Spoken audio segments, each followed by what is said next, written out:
Assalamualaikum semua. Saya Rania dari Jack Channel. Sempena Ramadan, bulan berkah. Marilah bersama-sama mengaminkan doa pada hari ini. Ya Allah, tanamkanlah dalam diriku padanya hari ini kecintaan kepada perbuatan baik dan tanamkanlah dalam diriku kebencian terhadap kefasikan dan kemaksiatan.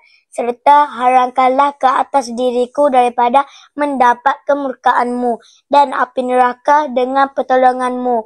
Wahai penolong orang yang meminta pertolongan. Semoga doa kita semua dimakbulkan Allah. Amin. Sekian, saya Rania dari Jack Channel.